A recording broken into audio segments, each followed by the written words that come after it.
నేను బాబుతో quality time ఎలా స్పెండ్ చేస్తానో ఈ వీడియోలో కొంచెం చూపిస్తాను. కొంచెం అంటే ఆ రోజు నేను స్పెండ్ చేసింది ఎలా ఉందో చూపిస్తాను చూడండి. నేను ఫస్ట్ డ్రై ఫ్రూట్స్ పౌడర్ చేద్దాం అనేటప్పటికి పడుకొని లేచాడు. సరే ఎలాగో ఎంగేజ్ చేసి బొరుగులేసేసి నేను వచ్చి ఇక్కడైతే పౌడర్ ప్రిపేర్ చేసేసాను వీడియో తీసుకుంటూ. సరే కుక్ చేద్దాం అనే టైంకి మళ్ళీ ఏడ్చుకుంటూ వచ్చేసాడు. వాడికి ఏంటంటే కిచెన్ లో ఐటమ్స్ అని నించుని పెట్టి చూపించేయాలన్నమాట. కానీ ఎక్కువసేపు ఎత్తుకొని ముద్దులాడే బదులు ఇలా క్వాలిటీ టైం అయితే ఇస్తాను. అబ్జర్వ్ చేసారా, వాడే బుక్ దగ్గరికి వెళ్లి బుక్ తీసి ఇస్తున్నాడు చెప్పమనేటట్టు అన్నమాట.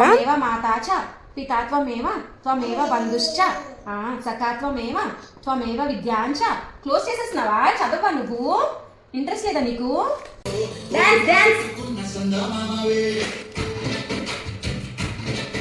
ఒక 2 శ్లోకాస్ చెప్పి 3rd శ్లోక అయ్యేటప్పటికి కూడా వాడికి ఇంట్రెస్ట్ తగ్గిపోయింది. ఇంట్రెస్ట్ లేనప్పుడు మాత్రం ఫోర్స్ చేయకూడదు. ఇక టీవీలో రైమ్స్ సాంగ్స్ పెట్టాను, చూసారు కదా ఎలా డాన్స్ చేస్తున్నాడో. హెయిర్ మీద మాత్రం అస్సలు చేయనివ్వడు, అందుకే తెలియకుండా దువ్వేస్తున్నాను. మళ్ళీ వాడే బుక్స్ దగ్గరికి వెళ్ళాడు. అంతే. ఇంక వీడియో నచ్చితే లైక్ చేయండి. Bye bye.